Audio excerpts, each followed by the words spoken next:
take a lot of comfort from that the world seems to be full of people who are awake to the transformational nature of these times, the possibilities that involves, the very serious dangers that involves, and the implications for how we relate to sort of the mainstream business as usual world.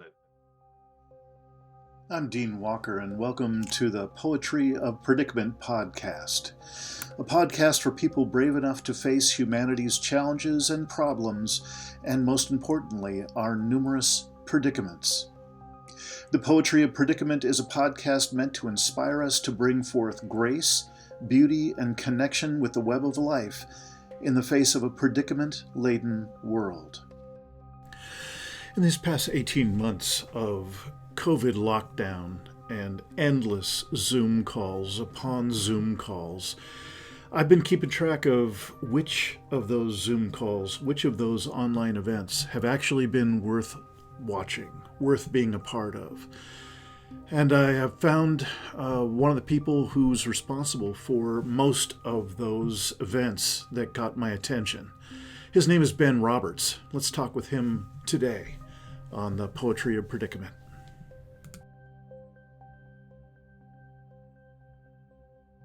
All right, welcome to another episode of the Poetry of Predicament podcast. I, of course, am your host, Dean Walker, and it is a gorgeous fall season here in Southern Oregon.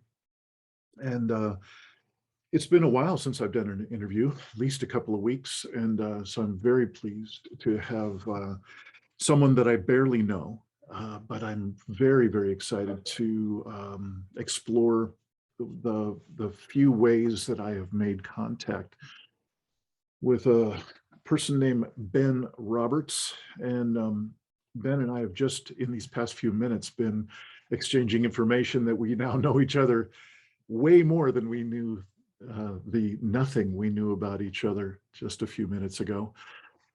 I've invited Ben to this program because I've been inspired by a couple of the projects that he's been involved with or created or produced in the past year and a half or so. And I really want to make a point of interviewing people who are creating at a level that is markedly different than the business as usual world. God knows there's enough online content, there's enough Zoom calls and summits and conferences that gag me.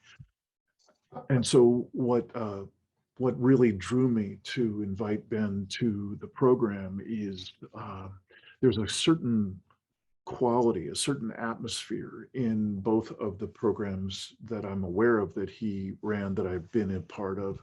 I'm hoping as he lists other things that he's been producing recently, that there'll actually be other programs that I just didn't know that he was behind, because that's very, very possible. What I can tell you is that there's a qualitative difference that was particularly palpable for me last year in 2020 during the big, shutdown of pandemic and so on. There were a number of different online conferences at almost the exact same time with very similar content, and it was a remarkable difference to me to be involved with Ben's program as opposed to the others. It just was night and day. So I'm hoping to ask Ben to share what inspires him and what has drawn him to that particular way of producing and gathering folks together with a shared intent. Because my sense is that we're not going to be seeing a reduction in online summit production and conferences and so on. I think we're just beginning.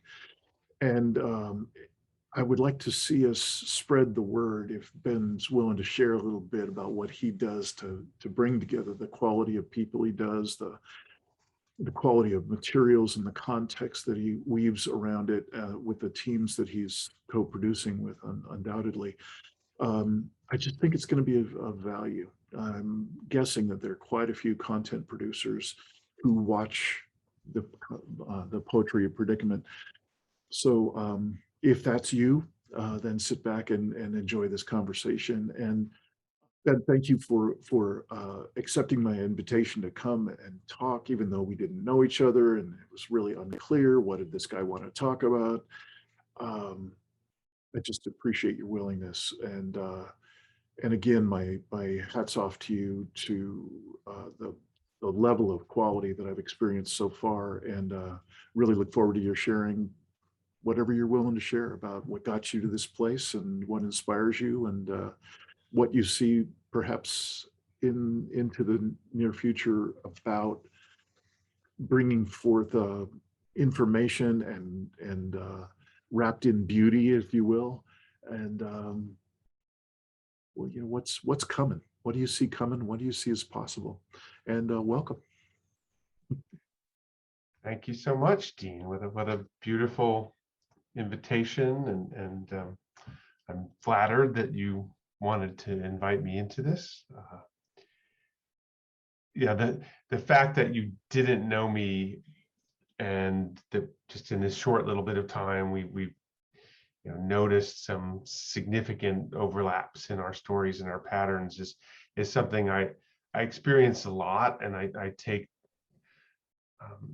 a lot of comfort from that the world seems to be full of people who are awake to the transformational nature of these times, the possibilities that involves, the very serious dangers that involves, and the implications for how we relate to sort of the mainstream business as usual world that I and I imagine you and most people listening to this are still embedded in so many ways. So I just see that over and over again, that I feel like I meet fellow travelers all the time, and I know I'm only connecting to a small fraction of them. So it's a lot like what we've learned is going on in the soil, right? This immense complexity of relationships and different elements, mineral and animal and fungal, all interacting, with what's above the soil as well in these unbelievably complex ways that we can only glimpse, right? And so I think we only get glimpses of it, but in those glimpses we can extrapolate that there's so much more going on than any of us can know. Mm-hmm. That particular summit that where you first encountered my work, it was called Coming Down to Earth, was on the topic of conflict transformation. I think conflicttransformationsummit.com is the website that's still up there. And that was, by the way, very much a co-creation, as is almost all of my work, by design and preference. So I had two colleagues in particular that started that project in collaboration with the Transition Network, Nunu De Silva and Eva Schoenveld, and so they had sort of a basic framework in place built around a set of interviews of thought leaders, which in some ways was similar to a lot of other things you see, but I think it was different in terms of the quality of the interviews and the questions, the framing of it, the attention that they were paying to creating a beautiful website and a beautiful invitation. So all of that was there to work with, and I was invited in at a point where they were still developing the list of thought leaders. So in the end, maybe a third of the 50 were people that I also had a hand in inviting, and I did some of the interviews. My main contribution, though, that part was substantive, but in terms of the design, was on the participatory end. That we really wanted people to use those interviews and that content as a jumping off point for engagement with one another, and with the people that were interviewed as well, with those thought leaders, rather than just kind of presenting a bunch of talks that you might as well be watching TED Talks or other YouTube videos, right? And so that's been a consistent pattern in my work. How do we create spaces for engagement? How do we tap into collective intelligence and wisdom, tune into our collective hearts, and co-create in different ways, and collaborate, coordinate, support one another, move resources around together, including money, but other things as well. And I've been focused on that since 2010, when I kind of had an awakening to our new capacities to engage virtually, as well as to a whole set of processes for working with large groups that have been developed in the in-person realm that I didn't really know about. And I saw that these two things could come together, and very few people were working at the intersection of those. Because in 2010, virtual convening was seen as a almost not a thing, even though we could do it. It's so interesting how that's changed to the point where, as you say, we're kind of overwhelmed by the amount of opportunities for conferences and summits and this, that, or the other right now. Yeah, I'm curious if you would share a bit about that intersection. Like, what were you able to see back in 2010 as a possibility that other people were seeing as this, I'm just making up words here, but this subpar internet, really disconnected, robotic, flat screen. It's not people coming together. It's so, there's not much possibility here. It's going to be always boring. It's like an immersive, endless PowerPoint conversation. It's, I can think of all the ways in which we could start to just talk smack about it until it's just ground down into nothing. In the midst of that, you saw something. You saw some connections. You saw some modalities of how people can connect, whether they're live or on screen with each other. Can you say a little bit about a couple of those modalities? Like, how did you go mining for the things that seemed like they'd be valuable? Yeah, I had some very good mentors. And I also, what triggered it all for me was witnessing a Facebook group actually emerging overnight, and over the course of 3 months, gathering 300,000 members, many of whom, at least hundreds or thousands of whom, really wanted to get into dialogue around the political moment and how we could address. In that case, it was a reaction to the Tea Party movement in the United States that in the previous summer had emerged and been a very destructive force from our perspective. And so the question was, what do we do if we want to organize a kind of a counter movement? And so I was just witnessing the power of the internet to gather large groups of people who really want to do shit. And the idea that it was flat, or that we'd be better off in person, it wasn't even on the table. We were only able to do it because we had Facebook at that time, and we were all on it.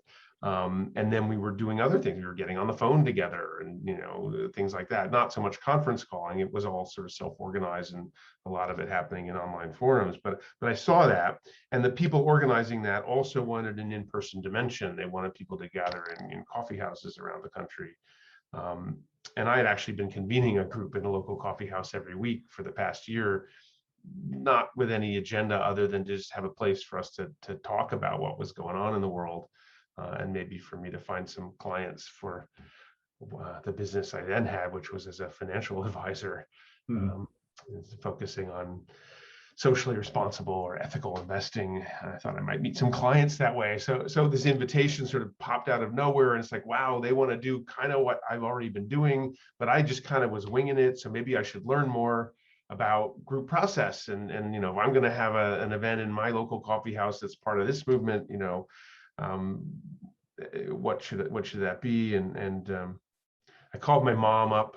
She's always a good resource. She was part of the human potential movement from the early on in the 70s, and worked with Gene Houston and many other people. And So she immediately said, "Oh, we'll talk to Tom Atlee, who had stayed at her house for an NVC conference in Austin, like the year before." And Tom is just this amazing repository of knowledge on group process and collective intelligence.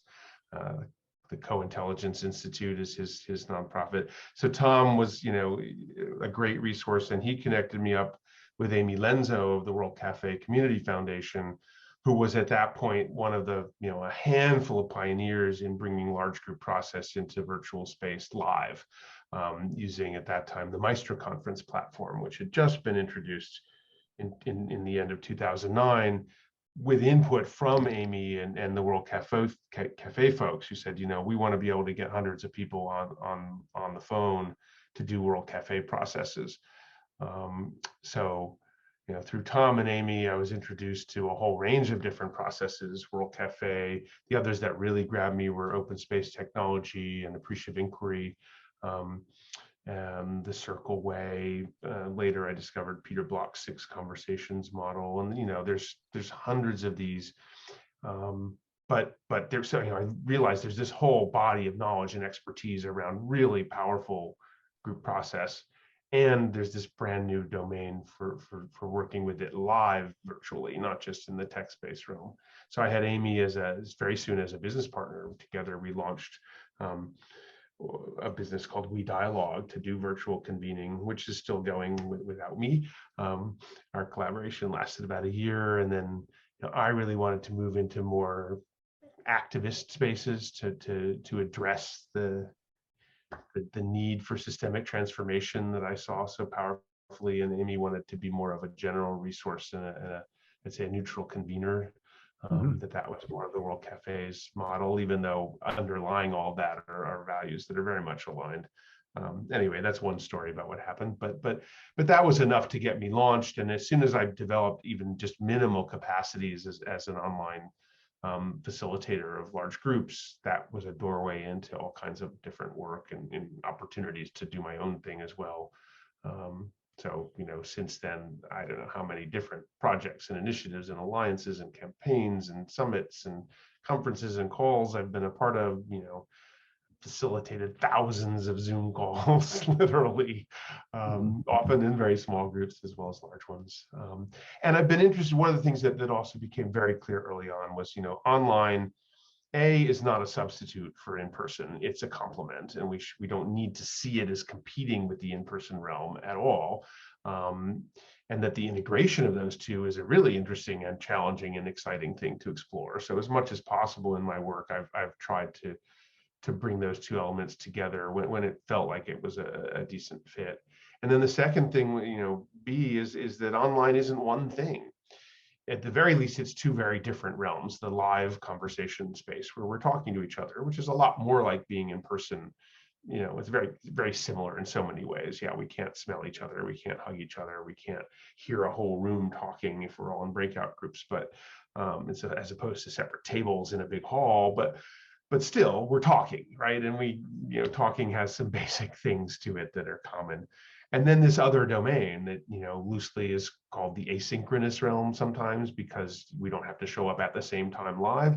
There's synchronous text-based stuff. There's stuff that, but then there are all these different tools and platforms, and it's like that whole domain, that async domain, is like a jungle to me. And every day somebody's creating some new thing, and who even has time to keep track of it all, let alone try things out and learn. So I became very interested in how these three elements might integrate together, and what's it like to me. The analogy was like, we've got all these new instruments to play. We're just, at first, we're just trying to make a noise on them, that's somewhat pleasing to the ear. Then maybe we learn some simple songs. At some point, we start to develop the capacity, to play real jazz or blues or write symphonies and things like that. And I think with COVID now, we're in a transition to where those latter things are actually starting to happen. I could say more about patterns I've seen in how people move convening into the virtual realm that I've noticed, just because they came up for me and what I've learned for them, and now I see other people kind of repeating some of those early steps. But I'll just pause there. Yeah. I just appreciate the pause, and I'm a big fan of pausing to just let the previous sharing kind of settle in a little bit, and also to let the next piece emerge. And I'd actually appreciate hearing what has caught your eye, what's catching your eye these days. And I'm to toss up for me whether to instead shift gears and ask you just for a little bit more personal sharing, if you'd be willing, of what has been that personal motivator inside yourself beyond when you shifted from looking to possibly get clients for your investment advising business. Clearly other motivations came along and have lasted, or perhaps even morphed themselves. Because it takes something, in my experience, it takes quite a clarity of intent for a person to engage this fully, to just, you're no small participant. You're really going for it, and you're really moving and shaking. And so I'm curious both what is your motivation now, and how's it going? When I for me, it's a daily, sometimes hourly check-in with myself of how's my experience of this, literally this world going. But that's a whole different concept. So I'm just curious if one of those tracks or the other seems like it might be good for you to follow. One is to share, what have you seen out in this world of creating online events at the scale you're talking about? What are you seeing that you're doing that's inspiring, or that others are doing that has caught your eye? And the separate track, if you're more inclined that way, is if you would share what are some of the motivations inside of you that has you do this. Yeah. I'll start with the latter piece. Okay. It kind of picks up on the story I was telling of what happened for me in early 2010, with this political movement and learning about large group process and meeting Amy, and learning you could do this stuff virtually, and that it just, I was just on fire in that moment. I found, I had a kind of energy and excitement and inspiration for learning how to do this stuff, especially when Amy, I asked Amy, how many people are trying to take these large group processes and bring them into the virtual realm as live conversation? And she said about 6. And I'm like, like 6 people you're working with? No, like 6 people in the whole world are doing that. and I've always been a bit of a sort of sometimes a contrarian, or just somebody that likes to see things a little differently from the mainstream. And so that was just thrilling to me to say, wow, this is a wide open field, and it's a super powerful and relevant one. I had also read Clay Shirky's book, Here Comes Everybody, at that point in time too, where he was really making the case for how revolutionary these new capacities were, the equivalent of the printing press, or even the invention of a language or money. He's not the only one that's made that claim, and he was maybe very optimistic in that book about what it meant compared to some of the effects we've seen. But just the idea that there's this revolution happening, and I could be in some ways on the leading edge of that, and put that in service to the stuff I care about, to this moment in history where I was feeling, like what is a way I can contribute? What can have some value and some meaning, and make my work relevant. And I felt like helping people to, sell their Exxon stock and then buy a portfolio that still includes Monsanto and McDonald's, and maybe they vote their shares in a proxy, 1 out of millions, to try to change the board of directors. It's fine work. I respected it a lot, but it just didn't, it felt like it was much more embedded in the domain of reforming the existing system and working within its parameters than it was in how we can co-create and model and imagine whole new systems. And I think those are both completely valid domains to work in. I'm not here to tell anybody they should do one or the other. And I think those things aren't always totally distinct either. I hold out some hope that the business as usual realm and the transformational realms might actually, have some conversations together and find that there's ways for our existing structures to transform rather than our needing to completely junk them and build new ones. I can, and maybe none of that happens. Maybe we're just, trying to manage our way into a pretty bleak future. I think that's also, highly likely. It still leaves open all kinds of opportunities for how we work together in those times. In some ways, even more. I've been really struck by what Jem Bendell has had to say about how it energized him to accept the likelihood of collapse. Different conversation. Anyway, I was totally energized in that moment, and I just was off and running, and the other work just didn't feel real and meaningful to me.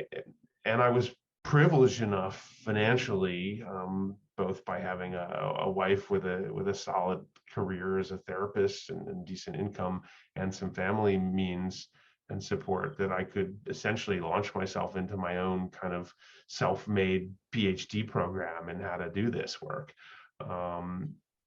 and get paid for some of it along the way here and there. That remains, to your latter question, a challenge for me, and where I've come down on that, and where I see a lot of exciting possibilities is around the financial aspects of things.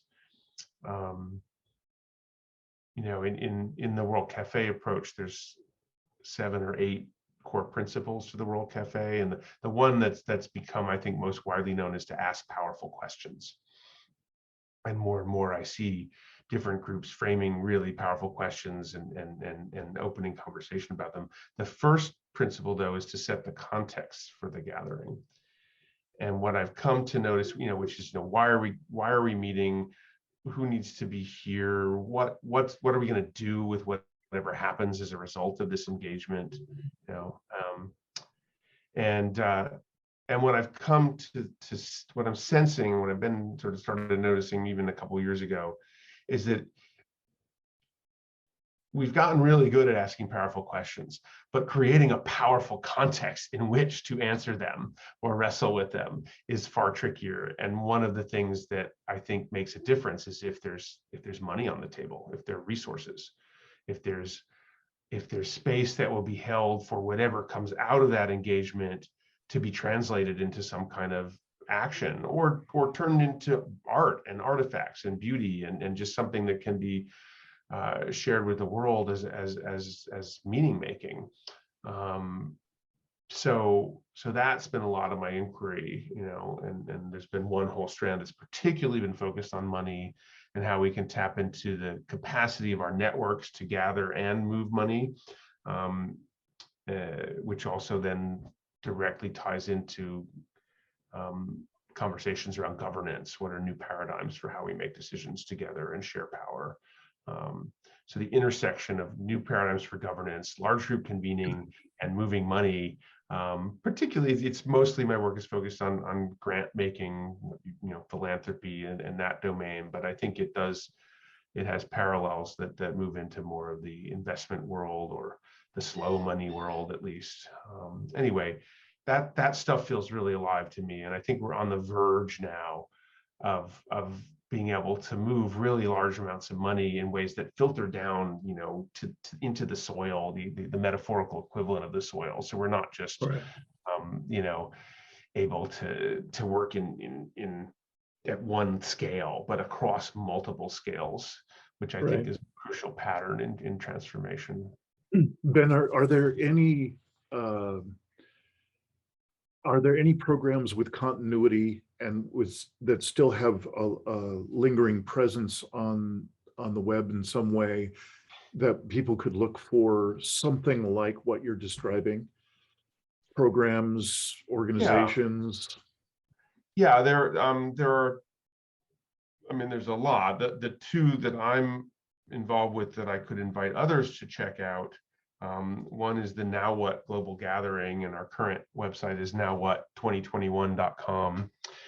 And in that, we are experimenting with ways to move money together collaboratively. There so far have been small experiments, but and there's been a lot of good learning there, and the potential to with each iteration, that the gathering happens twice a year. Typically, it's been a 6-week event for the past, I don't know, 5 iterations, 4 or 5 iterations. The next one is starting October 25th, 2021, and we'll go through November 19th. So that'll be a 4-week cycle wrapped around COP26. And we'll have someone on the ground in Glasgow actually for that event, which will be interesting to blend again this idea of how do we blend in person and virtual together in different ways. So now what is one domain, and another is the work of an organization called the Thriving Resilient Communities Collaboratory, the TRCC for short. Our website is thrivingresilience.org. I'm going to say it's org. I should know this. Yes, .org. And if you go there, there's a tab on collaborative funding, and under that, the collaborative funding dojo. So that was a gathering that the first iteration of which just completed on July 31st, and we're in a kind of post-gathering phase of allocating a pool of money together, $23,000 and change. And there's plans to do a Dojo 2.0. So people could go to that website now and get on the email list and be alerted to when the next round of things will be happening. And actually, even before we do a full iteration of that dojo again, and that was another one of these sort of multi-week things. In fact, this one was 2.5 months that we kept extending it to give more time for things that were emerging to have space. But even in between that, we're going to be doing some webinars featuring stories of groups that are moving money collaboratively in different ways. So if you get on that email list, you'll be plugged in. Then there's things like the participatory grant making community, which has a very active Slack presence. I think if you just Google that, you'll find it. And a lot of other stuff going on.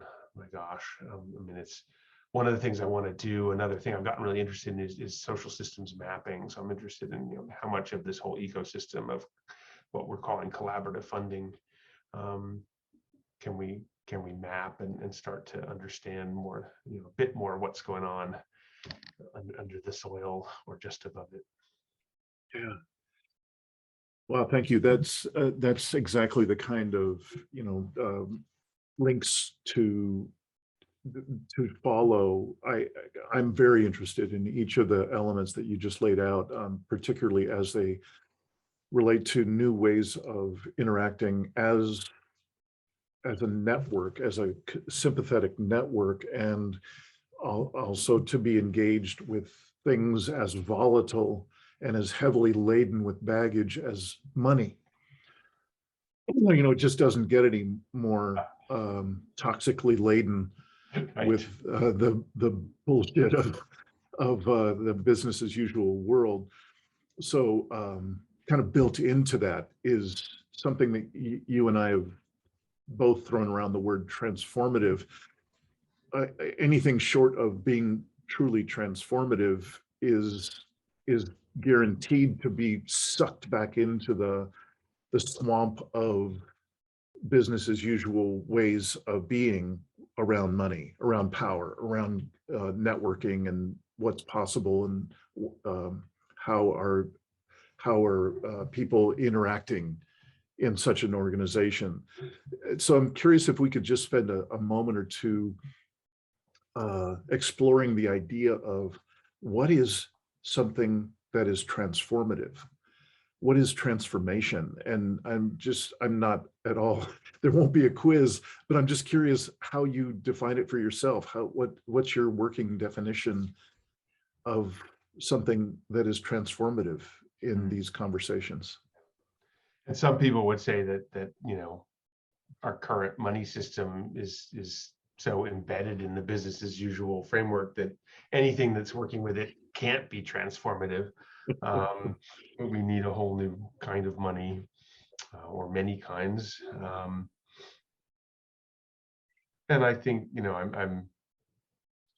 I'm sympathetic to that, as well as to the idea that we can do transformational work and still be, we're still in the business as usual world. We're still, most of us paying rent or mortgages and buying food, at least some of our food, even if we grow some. And this is how things operate. So again, to me, it's part of creating a powerful context. And I've been amazed at how even modest amounts of money on the table can energize an event and a gathering and make it feel more real and relevant to people, as well as the amount of care people put into work, even when a small amount of money is involved or a decision about where to allocate it.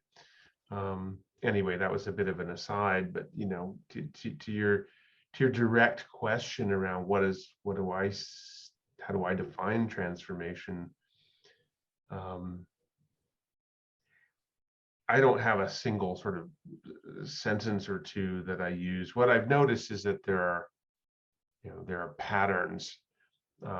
First of all, I've noticed that there's transformational kind of movements and energy in every domain of the human, presence on the planet that I've bothered to look at. Whether it's economics or education or art or food, water, all of these things that we're governance, how we make decisions, how our organizations are structured, all of them have their these wings to them. There's this sort of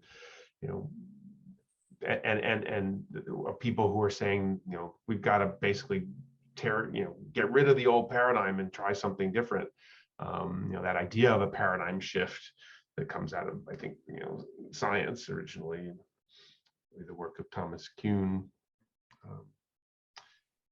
It shows up all over the place, right? That we're in the middle of a paradigm shift. We need a paradigm shift. Old systems are collapsing. New ones, are being born, or we need to help midwife them. That kind of thing. And to me, it became pretty clear, that this was one large sort of movement of movements, that there were patterns that were common to all of them, that include things like, moving from a story of separation to a story of interbeing, in the words of Charles Eisenstein, and borrowing from Thich Nhat Hanh, that the older way of thinking of things, particularly coming out of the Enlightenment era and our industrial growth economy, is all about the individual, whether it's me as a person or me as a family or my company or my country, that it's, there's a lot of us against them and struggle and competition, and that if we start to see things as systemically completely intertwined and interdependent, that which happens to the least of us affects all of us, human and non-human alike, then and that the universe is fundamentally collaborative in nature, as much more than it is competitive. Certainly mature ecosystems show that. There may be a phase early on in ecosystems emergence when there seem to be more competitive dynamics, but even there, the competition is bounded by a larger, systemic whole that's being served. So those are some of the patterns that you see, shorthands like from me to we that express that. Systems thinking in general is a part of it. Moving from the head to the heart, or bringing our full selves to play, is another part of it that you see, as common themes. And there's probably more. That I could mention, but I think those are a lot of the patterns. So to me, it's transformational. I guess the last thing I'll say is that I do think much more in shades of gray than in black and white. And so while a framework that says, here's the transformational domain, and here's the working within, and in reaction to the existing system domain, and you could subdivide that into sort of, fighting the existing system versus reforming the existing system, and those are different and valid. On the other side, this is the 4Rs model some people may have seen. You've got imagining new systems and building, the new systems as sort of two different valuable domains. And I see, there's a lot of interaction and blurring across those. So I tend to park myself in the building and imagining the new, and I'm drawn to that. But I'm always curious about the existing systems too. And to me, a core question is whether some of the systems, that the institutions in the business as usual world are capable of transformation. I think a very compelling argument can be made that we really need to believe that's possible and work towards that, in addition to whatever we do that's completely separate and apart, Right. in a new realm. Just because of the urgency of the need for transformational change, and the scale that's required, and where the power and the money is, so much of it. Right. Yeah. Thank you. I appreciate that. And I know it was kind of a surprise question, so I appreciate you winging it and doing it so well. And the only thing I'd like to add, we could talk all day. This is a really a dear conversation zone for me. What is it? What is this stuff called transformation, and how can we presence it? How can we invite more of a direct experience of transformation, and what we might consider positive transformation? It's been an important conversation for me for like 30 years now, but especially hot now, because anything less than it seems like destined to not help much. So I'm curious. To not be enough, for sure. Yeah, Um, yeah, Making the bad less bad, could matter to a lot of people, right? sure, There's a sure. lot of lives to be saved within the current system, or to be in ways to enrich our lives. And I think, what I'm hearing you say is, if that's all we're doing, in the long run, it's collapse Yeah, is there waiting for us.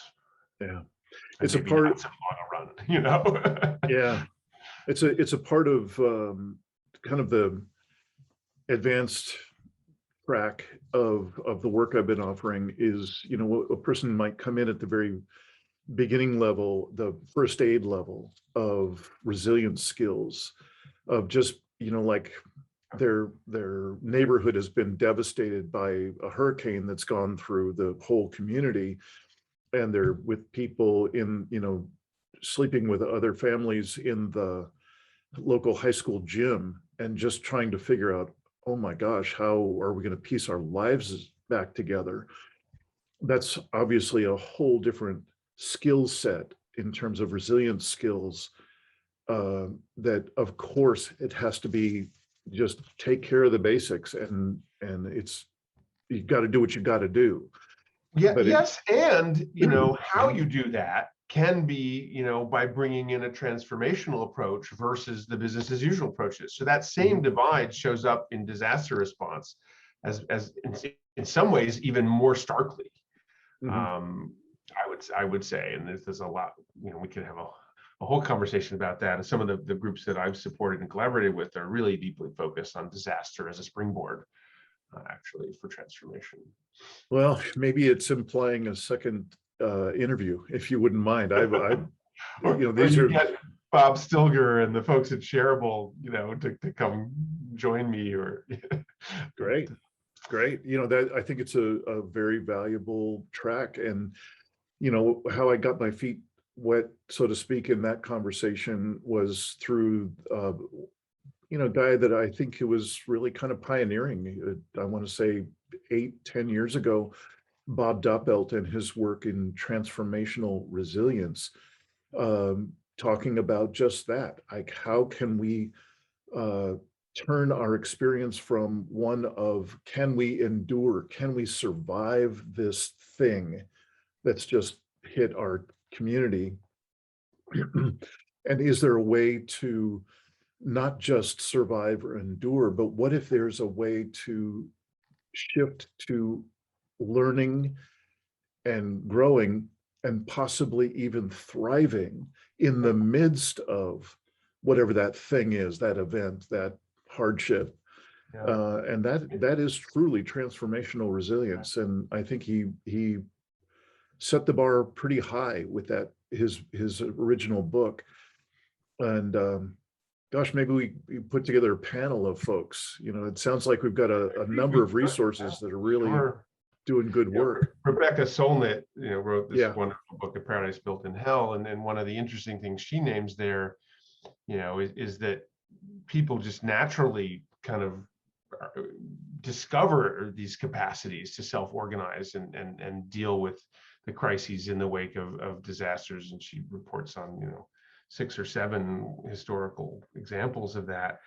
And I think part of what she's naming there is that, well, on the one hand, when a lot of times we're talking about transformation, we're talking about new paradigms, new ways of being to replace the old. Mhm. But there's also something very ancient and fundamental to who we are as humans that we're reclaiming. And that's another core pattern I see in the transformational work, is that again, quoting Charles Eisenstein, it's both a new and an ancient story that we're looking for to Mhm. replace this modern one that is clearly no longer resonating for almost anybody, even in the mainstream realms. It's kind of hollow and shabby, and that's why we get somebody like Donald Trump, because the establishment has just pretty much lost its credibility. We still know we kind of need it. A lot of us, at least, think for now it's keeping the lights on and whatever. There's all kinds of compromises and issues, but we're not ready to just leap off into something else. On the other hand, nobody really thinks it's going to take us where we want or need to go. Mhm. Well, I literally could see us spending the next couple of hours barely covering the basics from both of our perspectives, and I would love that. I haven't set up today for that, and I hope you will strongly consider coming back, and we could do the next layer of this conversation, and possibly you consider putting together a panel of folks over time for future generations of the conversation. Um, you know, Ben Roberts, it's been just a real joy. And as you said right back at the beginning of our conversation today, there's so much overlap in similarities in some of our earlier,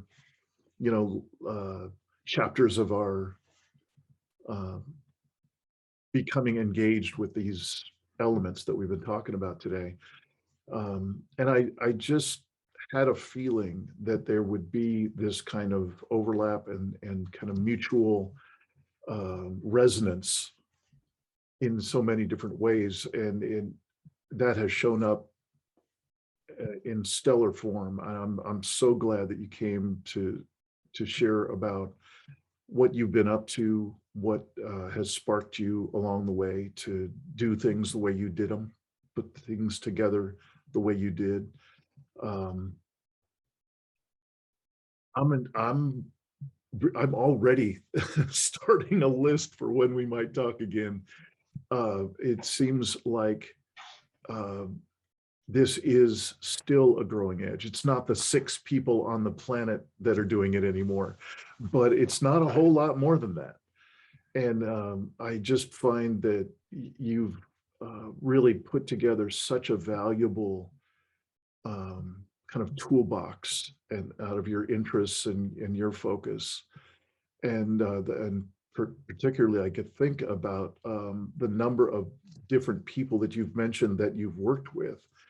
And it's clear that it's been really kind of an infectious collaboration at every step. And so I'd be thrilled if we could have another conversation, not too distant future from now, where we could explore um, what are some of the attributes of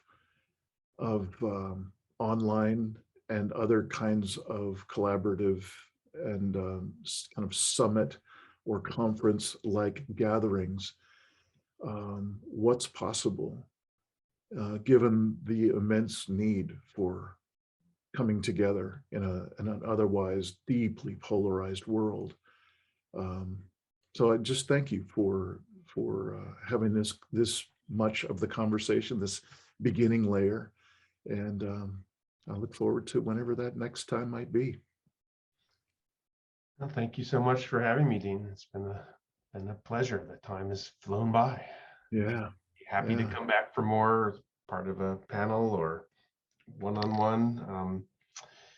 And I'd love to have a conversation with you also about how to take the content, this beautiful content that you're producing here, and have that be, serve as conversation starters in lots of different contexts. That's a whole other domain that I see, as possible with these kinds of with this kind of material that's being created, that's just sort of lying there untapped, is low-hanging fruit. So maybe we can do a little collaborating, not just I would be an absolute honor. So here we go, pulling on those threads. We will definitely do that.